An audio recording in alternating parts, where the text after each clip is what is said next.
That's a very gracious introduction, and I am really, as always, happy to be back in Los Angeles. I'm not going to show any slides today because I think everyone has a picture of a garage sale. Is there anyone in the room who has not seen the garage sale? Maybe if you arrived a few weeks ago, you kind of might have missed it. But I think you all know what they are, and particularly in Los Angeles. As part of living in Los Angeles, I was very intrigued and interested in garage sales. So I started to investigate them. And the first thing I did, like any scholar, was to do a literature review. And what I found was that there was almost nothing on garage sales. There was one scholar who wasn't even a full-time academic. She was actually a librarian who, in her spare time, had written a number of articles about the garage sale over the years with the same empirical material, and every year as intellectual fashions changed, she interpreted it in a new way. And this really suggested that there was a lot of richness to this topic, even if not that many scholars were interested in it. So that was the only academic work I found on the garage sale, but I found photographs, a number of photographers who had done books and exhibitions on Southern California garage sales, which were interesting because they only had objects. None of the photographers, there's a very large folio book called Garage Sale that just is out very recently. No people are in any of these pictures. It's always about the object. And I thought that was very interesting. There's also, in literature, some interesting stories about garage sales. There's a very famous story by Raymond Carver, which is very desolate, like all of his work, about a suburban man whose wife has left him, and so he's slowly disintegrating, sitting on the lawn with all of her stuff, selling it, and a young couple, hopeful couple who comes by and buys some of their things. So the actual objects take on this meaning of the transfer between a failed marriage and one that may fail. The book, Terry McMillan's novel, which was made into a movie, Waiting to Exhale, the wronged wife takes all of her husband's expensive ski equipment and possessions and sells them at cheap, really low prices at a garage sale. So there are emotional issues that can be attached to the garage sale, but I'm not going to actually talk about those so much today. So that's really pretty much what's available about the garage sale. And so I was very happy when Anastasia and Benit said, well, we're doing this series on the informal economy, informal activities. And I said, well, how about the garage sale? Because the garage sale is it's not completely unregulated. We'll talk about that later. But it is a very large series of economic transactions that no one is paying taxes on, no one is reporting, no one is scrutinizing them. And yet, obviously, if you add them all up, they end up in the billions of dollars a year, all completely under the radar. So unofficial, informal, nobody is keeping track of what goes on in garage sales. I don't know how many of you have actually ever given garage sales. You can make some money through garage sales. Not a huge amount, but we'll talk about that, how much you can actually make. So this is a form of commercial retail activity in which things are being bought and sold, but nobody knows anything about it. And in fact, estimates, some people have tried to estimate how much money circulates through garage sales, but no one has any clue to tell the truth, because this is such a ubiquitous activity. Now, how can we think about this activity? And I think this is the big challenge for a scholar or anyone thinking about garage sales, and this is probably one no one has written anything about it, except Gretchen Herman, the librarian. How can you start to think about it? One of the ways I started to think about it, and there are three ways in which I thought about it. One is the economy of things. That is, what are exchanged at garage sale? Used things. So that's the first way I've thought about it. The second way I've thought about it are the social relations of garage sales, not just the economic relations. And then the third way I've thought about it are the spatial relations. So I'm going to talk about all three of these different relationships. The economic relationships, I think, are very interesting. Because, as you know, the garage sale, the purpose of the garage sale, or the alleged purpose of the garage sale, is to get rid of your household items that you no longer want. They may be crowding your closets, they may be crowding your basement. To get rid of them, to sell them instead of giving them away. And where do you sell them? You sell them in your front yard. Now, I think one question that hasn't been answered is, how did the garage sale emerge? And the answer really lies in a kind of economic understanding of the post-war period. There were really no garage sales before the 1960s. When people had extra used, outworn things, which they had fewer of then because people wore things till they fell apart, they repaired them. There was really a different concept of what should be thrown away and what should be kept and used. But in the 1960s, there is an enormous expansion of consumption. People buy more things, they have more money, and they really begin to accumulate possessions in a way that is really previously unknown. The 60s were an era of great prosperity, an era of manufacturing, beginning of market differentiation, styles changing. So people started to accumulate objects. And then in the mid-1970s, after 1973, there was an enormous economic crisis. So people have lots of possessions, but they're in economic straits. So one thing leads to the other. The need to get money leads to selling of possessions in the most direct way possible. And if we think of the 1960s and 70s, this is also the era of suburban expansion. So where do people sell their goods? In their suburban house, on the lawn or the driveway or the front walk. And so garage sales, I'm calling them garage sales. They're often called yard sales. They almost never actually happen in the garage. The garage is probably the place where you store the goods before you put them out on the lawn. So this is really a phenomenon of commodities produced, mass-produced, and then sold, and usually from suburban houses. Now we're seeing in places like Brooklyn and New York stoop sales, in which people who live in urban circumstances have garage sales on their little stoops. But this really is something very new, and probably from hipsters who actually grew up in the suburbs, but now live in Brooklyn, so that's where they do it. But this is really a largely suburban phenomenon. So what happens? You have goods that you no longer want. You're going to divest yourself of these goods, and you're going to sell them, which appears to be, at first glance, a very straightforward commercial transaction, right? You take your goods, you put them out for sale, and people will buy them. And so this gives this act a kind of legitimacy. We all understand that. We exist in an economy that's based on the sale of goods for cash, etc. And that's the umbrella under which the garage sale exists.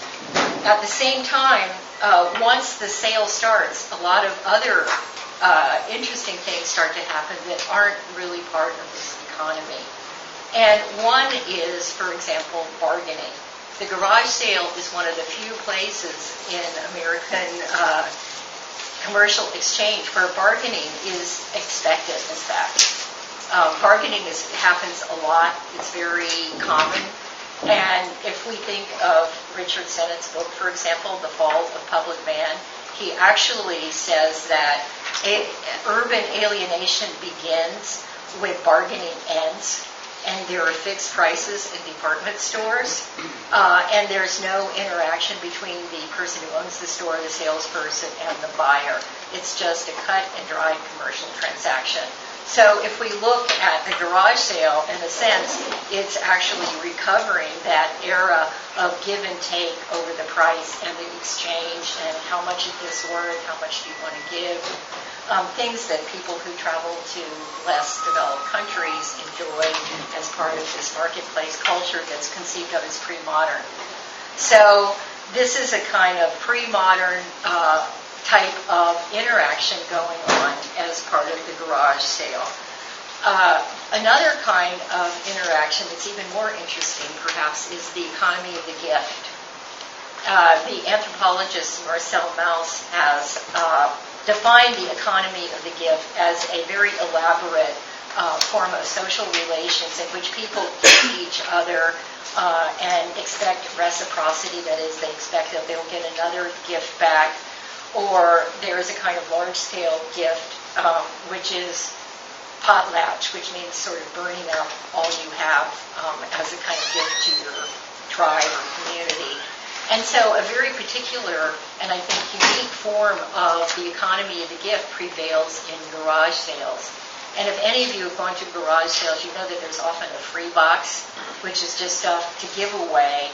I've often taken my daughter when she was smaller to garage sales with me, and almost invariably she comes away with stuff that the garage seller has just given to her, and saying things like, I think you would enjoy this, or when I was your age, I would have liked this. So there is a lot of gifting involved in the garage sale, and yet it's even a much purer form of gifting than the economy of the gift. Because there's no reciprocity involved. It's not like that person is going to come back and give you something at their garage sale. It's really just a totally unencumbered gift. So I think that is a particularly interesting form of the circulation of goods. Now, the garage sale depends on a very complex circulation of commodities, right? Commodities that were once produced as new, bought by somebody, used by them, then they became either too much or tired, you didn't want them anymore, or worn out, or for some reason they lost their value to that person. So they're put out on the yard or on the driveway to be sold, and at a much lower price, of course, than they were initially bought for, because that's the entire point of the garage sale, is to sell cheap stuff, right? To sell things cheaply. And they can go in a number of different directions once they're out there. One direction they can go in is by knowledgeable buyers who then re-commodify them in the kind of growing economy of collectability, which is if you can recognize something that has more value, you buy it at a garage sale for not very much money, you resell it again at a flea market, like the Rose Bowl, and it may even make its way eventually into an antique shop. So it actually becomes devalued and then revalued.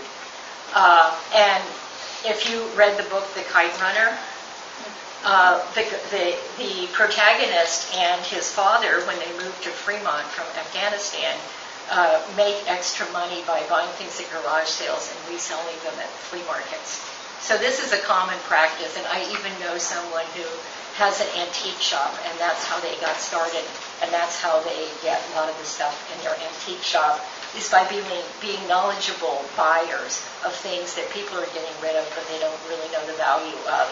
So something can be devalued and then revalued again. Something can actually continue the downward slide of devaluation by turning from an object sold for money, even though small amounts of money, to trash. And again, lots of the things at garage sales are basically going to end up in trash. Either if they don't sell, people will throw them away. So there's that kind of from valued object to completely non-valued object. But most objects take on a second life. They're sold to somebody new and they become revalued either from their use for their appearance.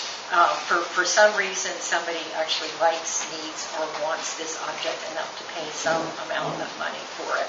So they acquire a second life. And this is really the economy of recycling. These objects are still in use. They're still being passed on. Other people are using them, and instead of buying something new. So this is a common economy that people are talking about a lot now, that extends the life of objects and has less wear and tear on the planet and requires less commodities and packaging, etc., to exist. And certainly the garage sale is one of many conduits in this economy of recycling. I mean, there's thrift stores, there's all kinds of different ways to circulate used goods, but the garage sale is a particularly interesting one.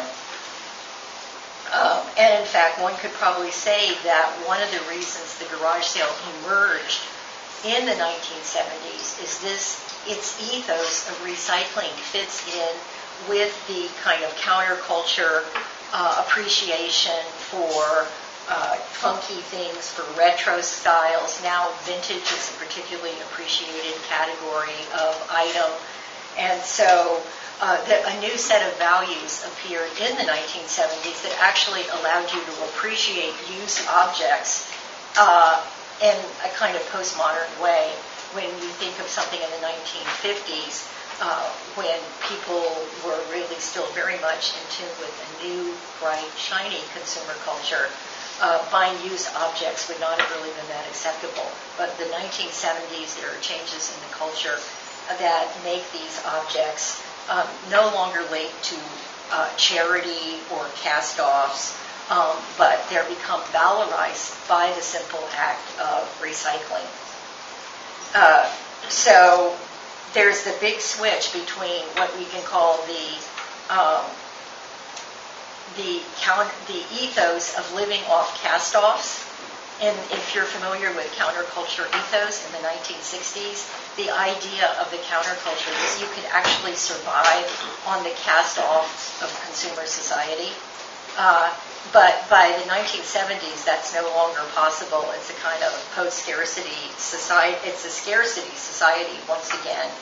And so vintage becomes part of recycling. So all of this really shows the different cycles, the way in which these commodities, no matter what they are, can become devalorized or revalorized in multiple directions, and how the yard sale really exists under this absolutely ordinary umbrella of commerce to allow these other interesting economies to prevail. Now, by the end of the 1980s, the garage sale entered mainstream American life. They were considered to be as American as apple pie and baseball. And so it has become an established institution, and what we see are those throwaway magazines that are called something like, I can't remember the names. What? The recycler, yeah, where used items are part of this.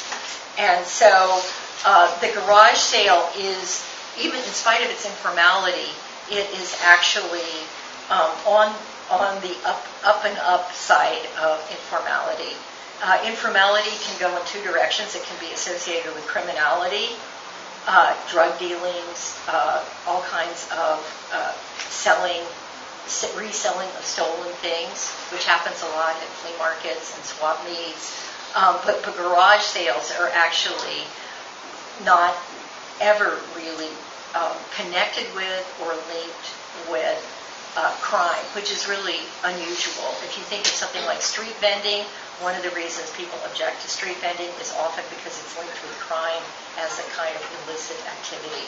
But garage sales never have that. And so the question I ask is really, why is that? And I think it has to do with the social relations of the garage sale.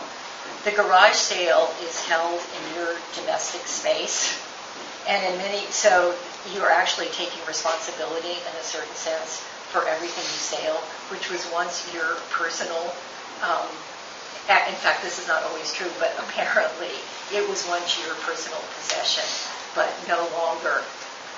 So the person giving the garage sale, in many respects, still retains the domestic role of the host, and the people who are complete strangers are actually taking on the role of the guest. And this creates, I think, a really unusual set of social interactions at garage sales. One of the things that I noticed at a garage sale, and you probably experienced yourself, is that people actually feel obliged to say things to you and to chat with you and to exchange some kind of information. And I think this has to do with the structure of the host and guest relationship, that the person is outside of their house, but they are hosting you in their yard and selling you their item. So you really have to act like a guest and tell them, and just make chit-chat in a kind of very different, again, a very different non-commercial social relationship. So I think this is something that's very, very important. Who operates garage sales? And mostly women. This is the finding of our sole scholar here, but it also really confirms with my experience of having gone to hundreds of garage sales. Women are likely to be the givers of garage sale. So this gives and you can understand why, because the work involved in garage sales is closely linked to household work. It involves in the kind of household gender division of labor, women are in charge often of shopping, household management, and inventory. They actually buy most of the household items that are going to be resold. The cleaning of the house, which you scour the house to get items to sell at your garage sale, is usually linked with a women's idea. The folding and placing of the objects just on sale is, again, something that is always linked with this kind of domestic work. And often, and maybe this is a kind of historical thing, even the profits of the garage sale are linked to a kind of domestic economy in which women earn pin money by doing very, small-scale things that are part of their domestic role. So there's definitely a strong gender component to this. Although many of the garage sale professionals who buy and resell are male. And again, if you've given a garage sale, you know that those males come first thing in the morning and try to buy everything really, really cheaply. And they do not chat at all. So there are really a couple of these distinct gender roles. Men apparently participate reluctantly sometimes in garage sales. They don't feel necessarily comfortable doing these things. And there's a lot of stories about the man who can just carry some heavy stuff, but they're not going to be folding things, negotiating with people, etc. They can repair goods to resell them. And so apparently it's been speculated that this is the discomfort of a male with particularly older men is because it threatens their role as the good provider. There they are selling stuff to make money, and that really makes themselves look like they're not fulfilling their traditional role as breadwinners, and so perhaps they lose status. When men do participate with garage sales, they become unnecessarily concerned with the profits. And I can actually, I shouldn't say this, testify that in our personal garage sales, my husband, Marco, also graduated this program, became very upset because he thought I was selling stuff too cheaply. And was saying, how can you sell Prada shoes for $3? And the purpose is they haven't been worn for like 10 years, get rid of them. But so there is an idea that this is really about commerce. But women who give garage sales actually do it as much for the pleasure and the sociability of the garage sale often as the profits in mind. It becomes just an activity that they undertake for multiple reasons, not simply as a profit-making activity. So again, you find men selling bigger things, more expensive things, and and also masculine items like auto supplies, sports equipment, or tools. So there is a kind of men gravitate to these masculine items when they've been sold. Now, among the younger generation, this is appearing not to be quite the case. Young people under 30 years old, the gender differentials are much less. So garage sales are all about bargains, right? And buying at garage sales is kind of bargain hunting par excellence. So women not only are the givers of garage sales, they're also the best buyers because they're more familiar with household items, they know what things cost, etc. But these gender roles are very loose, and also I think we can say that my research in Los Angeles was very different from Gretchen Herman's research in Syracuse, New York. In Los Angeles, what I found were a lot of families shop together at garage sales, particularly immigrant families, particularly Mexican and Central American families would all attend garage sales together, and actually the father would be the lead person in the negotiations, etc. So I think this is something very different. It really depends on where you live and what kind of populace lives there, on the cultural background of different kinds of people. In different parts of Los Angeles, things are different. If you go in West Hollywood or along La Brea, Hancock Park, there's an extremely different consciousness in which people are really looking for collectibles, not to clothe their children in inexpensive garments. So there is this kind of complicated spatial dimension to the customers. Now, again, in comparison to the normal stores, you can say that garage sales are almost the inverse, right? There's very little choice. The choice is highly personal, and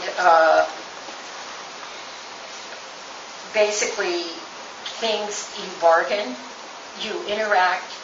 The goods will only be there for the 2 days of the garage sale. You can't look at it, think about it, and come back some other time. So the impermanence of the garage sale also really alters the dynamics of it. And time creates a different dynamic. And that's why, in a certain sense, bargaining is possible, because you need to sell the item now.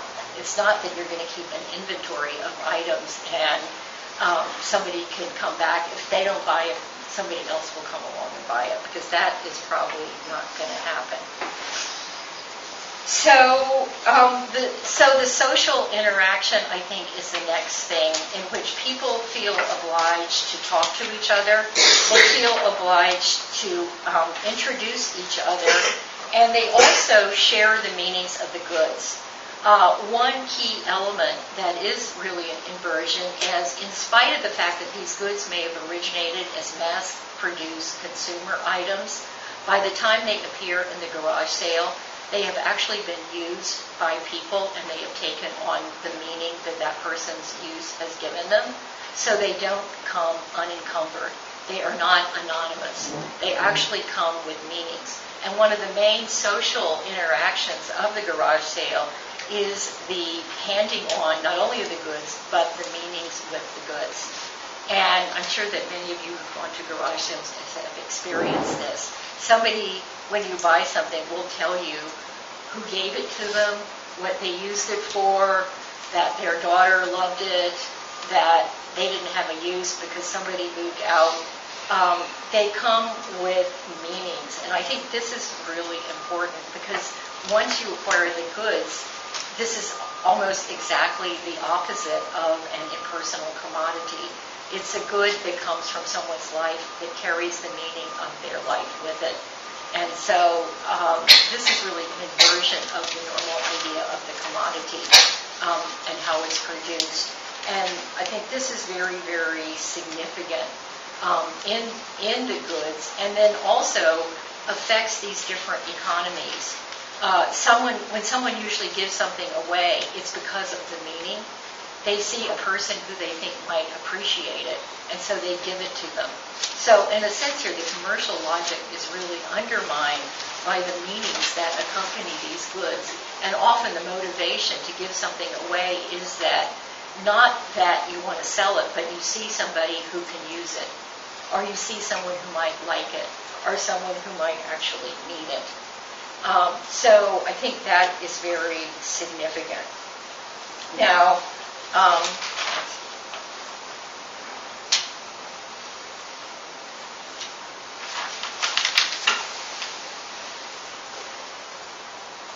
so this is a different way to think about goods. One of the, I think, tropes of contemporary discussions of commodities is that they are interchangeable items in consumer culture, etc. And for this reason, I think the meaning-laden goods that are sold or given away at garage sales become unique items rather than mass-produced commodities. And their uniqueness comes very much from the use and the personal connections, the science of wear. If you look at the actual goods, they have physical signs of wear that the people who use them gave them. And that's why, for example, a lot of people don't like to shop at garage sales. They don't like used items because they're not pristine any longer. They've actually been marked and changed by the individual who owned them and used them. And so this, I think, creates a big split between people who would never buy something used at a garage sale. And I actually have to confess that even though I've been to hundreds of garage sales, I almost never buy anything because I don't actually like used items. But obviously many people do. I prefer new things that no one. I'm not sure I want other people's biographies sitting around my house, which is already cluttered with my own biography. So I actually prefer the anonymous and interchangeable item to the unique, own, singularized item. But I think this is an important point because it really changes the way we think about things from a kind of disdainful attitude towards consumers and buyers to things as something that can take on different dimensions and different aspects according to where they are and where they've been. So the actual item, whatever it is something that is very different from other items. I mean, our world is filled with massive numbers of different...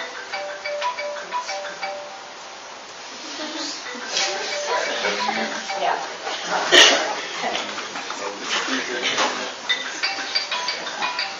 Sorry. So our world is filled with massive and increasing numbers of consumer goods. But this creates a unique category of consumer goods that I think demonstrate that the commodity isn't some kind of fixed element. It can move through culture.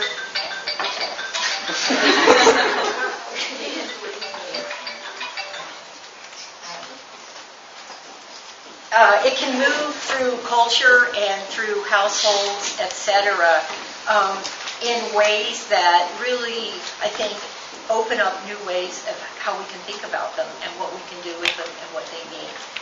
Now, the other thing is, I think, the spatial dimension of the garage sale. Where are these items before they come out on the street? They're in the most hidden and secret places of the house, right? They're in your dresser drawer. They're in the closet. They're in the attic or in the basement. So they are in the most private parts of your house. And then they are actually suddenly put on display in the most public way. So there's a division between private and public that is really radical there. And not only are they put on display to outside in your house, in public view, any passing stranger can come by, pick them up, touch them, or potentially buy them. Again, the things that were really formerly in the most intimate part of your house. And this is really a transgression of these ideas of private and public. And the space where that takes place is the space of the front lawn or the driveway, which is an ambiguous space, right?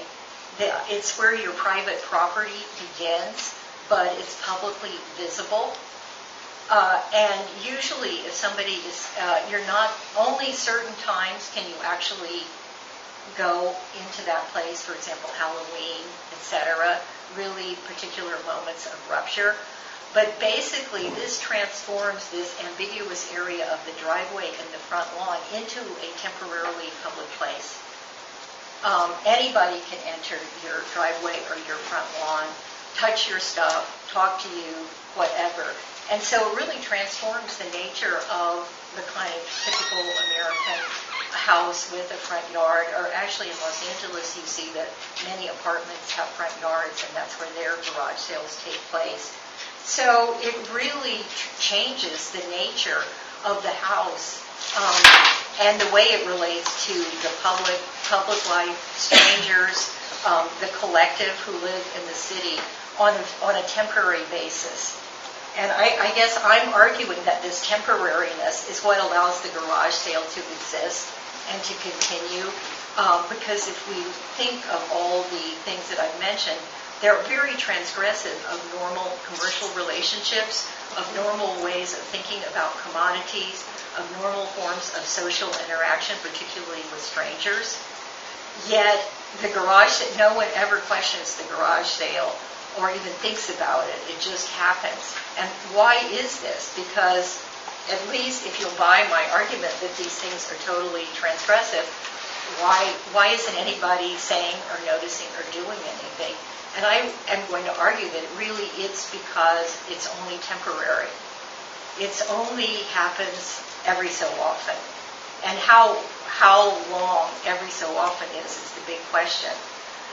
One of the things I discovered when that actually first got me interested in garage sales was during during a recession in the early 1990s, Beverly Hills had to pass a law stating that you could only have 2 garage sales a year.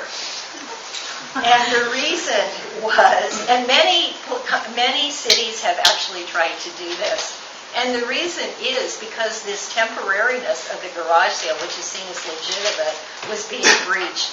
People had invested too much in their houses. They couldn't pay their mortgage. So basically what they were doing is having garage sales every single weekend. They would actually keep the stuff that they wanted to sell in the garage and just open it up. And then after they ran out of used stuff to sell, they would actually buy things to resell. And so basically people were transforming their houses into stores. And this is really where regulation comes into it. To have a couple of garage sales a year to get rid of all your excess goods is really fitting very much within the kind of capitalist ethos of the market system. But once you start to sell, to transform your house into a kind of marketplace, and I've investigated many of these different marketplaces, and if you know the person, you know they have a permanent garage sale, you can every weekend, you can go during the week and they'll let you buy stuff. And so gradually it really becomes a commercial enterprise in what is formerly seen as a domestic space.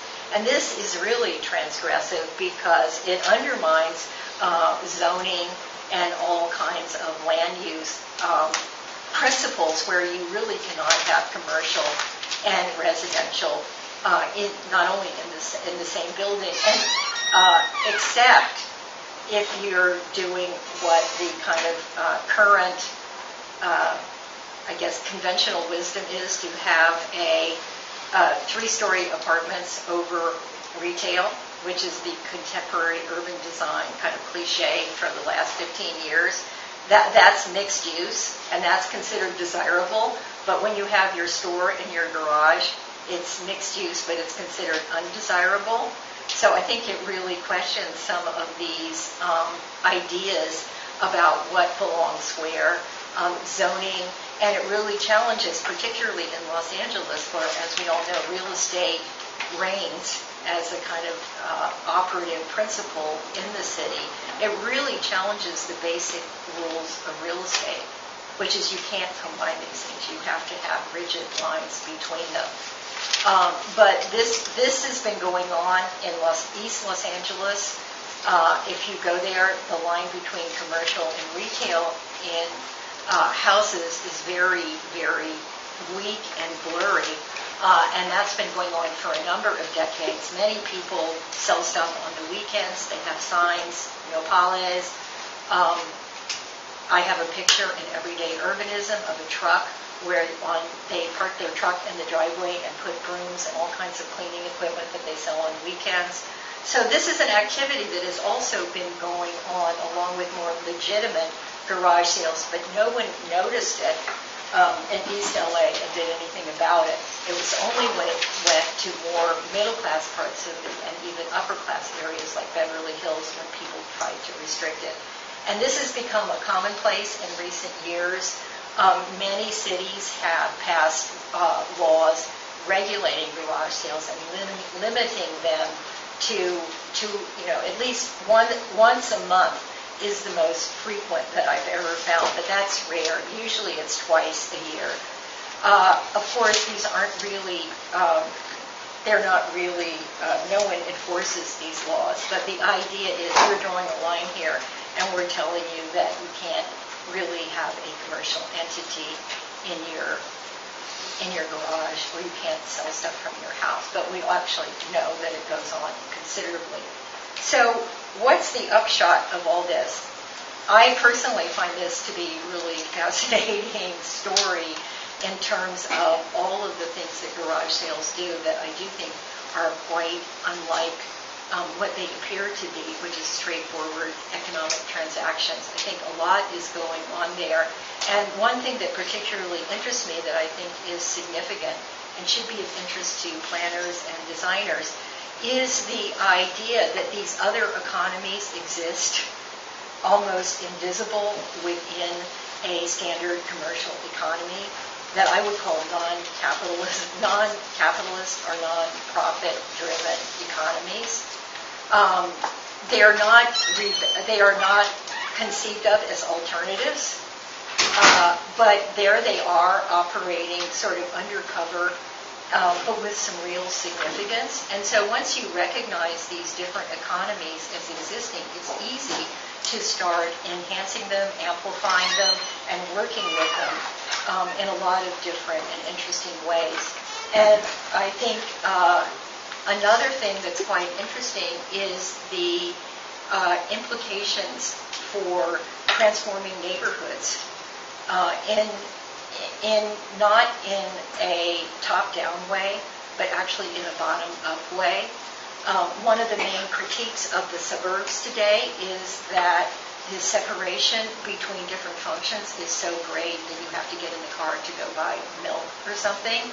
But actually, this could be very easily taken care of by just enhancing something like the garage sale into more commercial activities. So I think there are a lot of implications here that can be pulled out. And one of the things that makes this possible is, again, the image of the garage sale as all-American, wholesome, and not questioned in the same way that many other informal sector activities are. Okay, I'm going to stop there and hope you get some questions.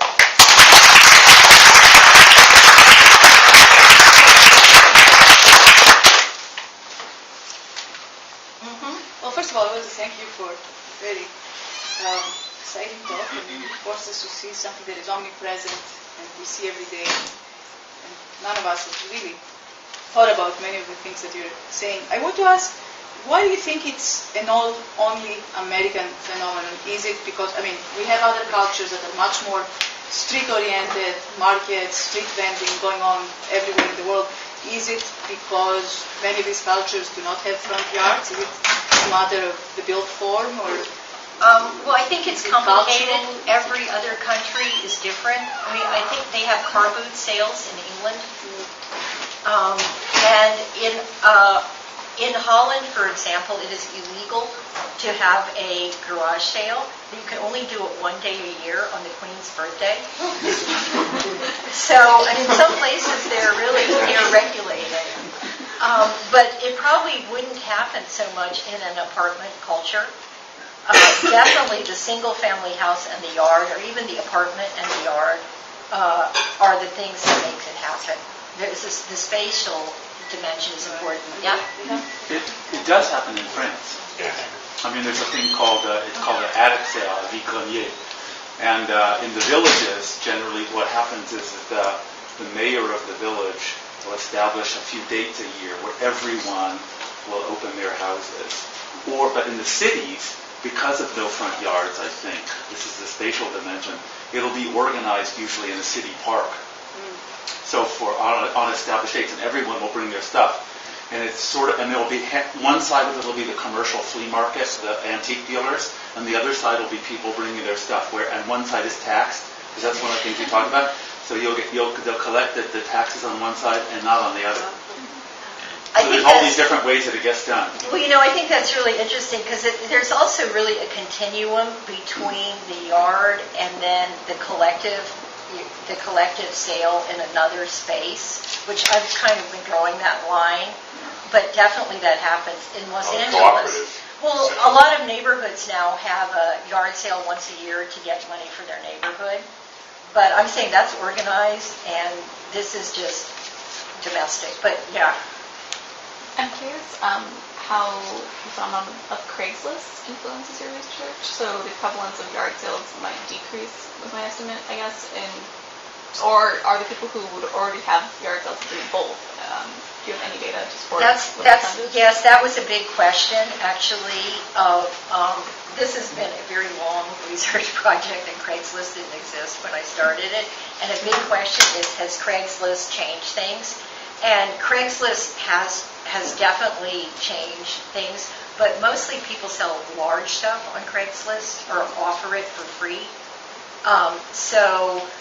I've commonly seen garage sale advertisements within Craigslist. Yeah, no, they have garage sale advertisements there, but I think that Craigslist is actually not. I was expecting the number to be diminished, but I haven't actually experienced that. So I think that there's just the whole thing. You can graph it. In times of economic difficulty, the number goes up. In times of relative affluence, it goes down. Yeah. Oh, I really enjoyed this talk on a lot of levels. My mother went sailing 3 out of 4 Saturdays for about 30 years. Before the Alzheimer's got to her, we estimated she'd been to between 10 and 12,000 garage sales. And about 80% of what I wore growing up came from garage sales. And what started out as sort of economically driven evolved into sport. And there's a lot about like you go early in the morning on Saturday, you get particular things you're looking for, but you tend not to get the best deals then.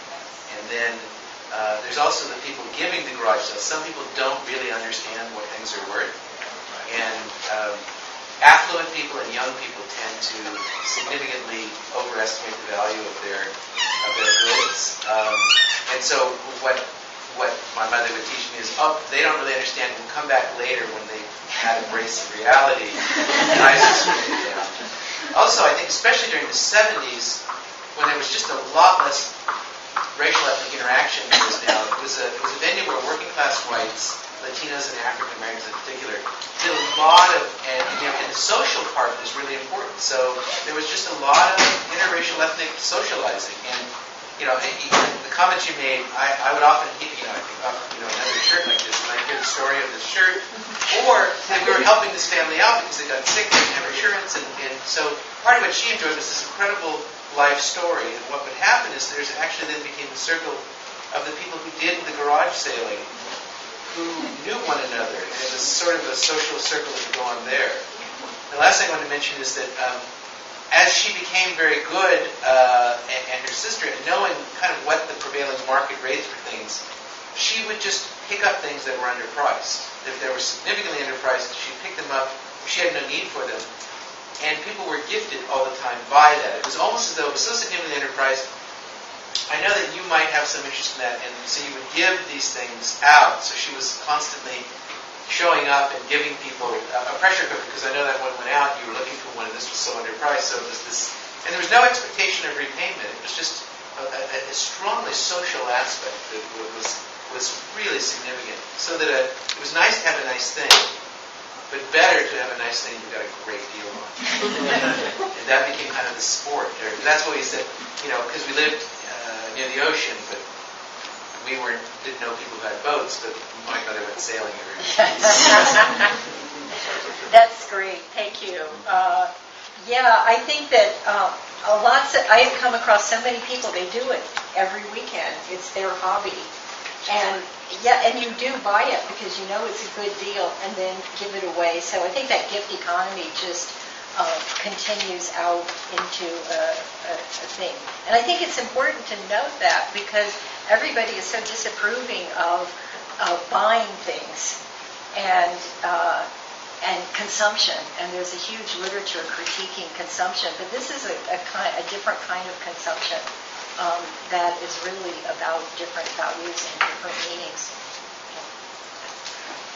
I was thinking about the other kind of garage sales, the more sort of in South LA or East LA, a garage sale that is not just weekly, but is almost every day. And unlike a gift economy basis, it is very capitalist in a sense. It is about making money. It is about surviving. And I think about the literature on squatting, and we're much more, in developing countries, and much more sympathetic to the idea that if it is done, organized, subversive, and we like it, but when it becomes clear that there's an illegal land developer behind that, there's something that troubles us. But I think that garage sales, again, so there is the gift economy one, but there is the necessity-based or survival-based or just hustling and doing it every day. And I think that it should also have the same effect on us in terms of questioning our zoning and changing those existing patterns. But what you bring up is a really interesting point because I've given a similar talk a number of times, and people are very sympathetic to the normal garage sale, but then once you get to the money-making garage sale, that is really part of your survival strategy, people get upset about that. But I agree, I don't think they should. I think that it really, in a way, is the most challenging and makes us rethink the way in which our whole cities are designed. So I think that people shouldn't draw the line and say, oh, one is good and then the other is a problem. Because it's defined as blight, basically. The permanent garage sale, cities see it and name it as blight. Yeah. I was wondering if adding to the domesticity is the commonality of it. We all have, so many people have junk, so many people have garage stuff they no longer want, and have garage sales. And it's one of those things, once we're collectively subverting the law, that pushes rule change. So it's not that much different than most houses in a neighborhood having an illegal deck or an illegal basement suite. And then all of a sudden it's the road to legalization. It's one of the ways collectively we self-organize to challenge a rule, in this case. Weekend commercial activity.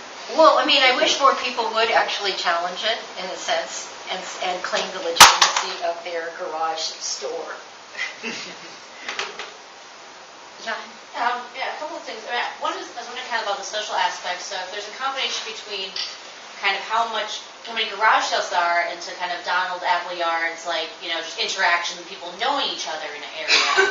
But then kind of more specifically to Los Angeles, I was really interested.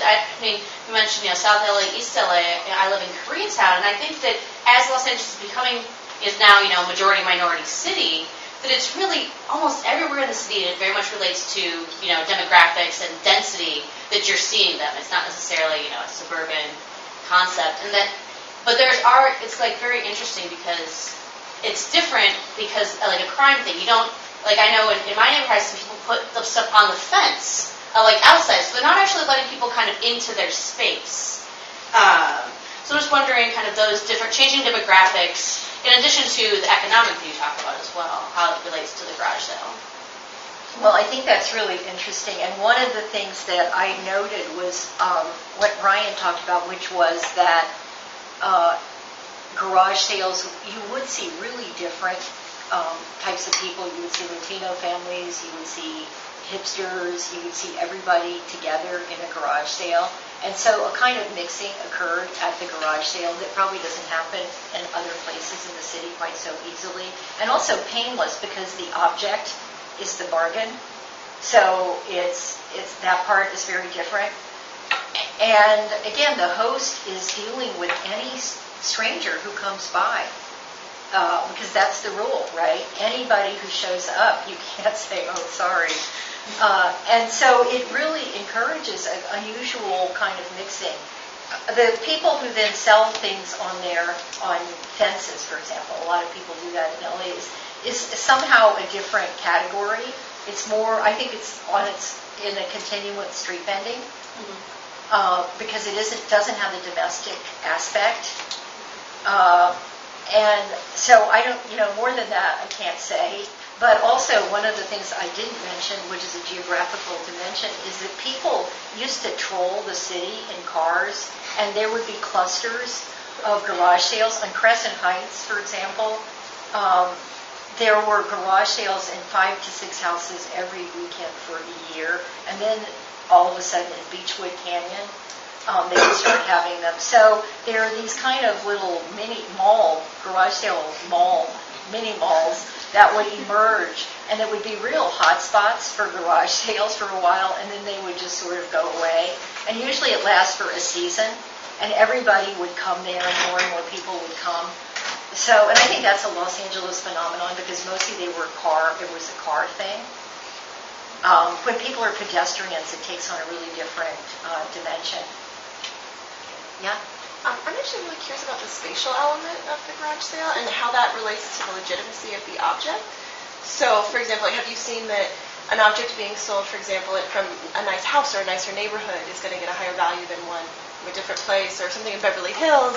Is that going to attract a different number of people or different clientele than a garage sale you've done? Yeah, actually, a lot of people go to places like Beverly Hills or Bel Air because they feel like they're going to get a higher quality of goods.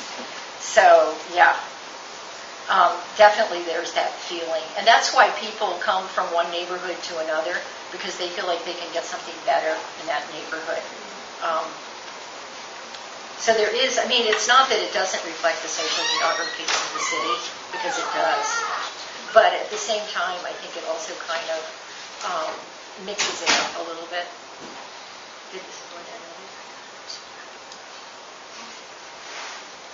Thank you very, very much.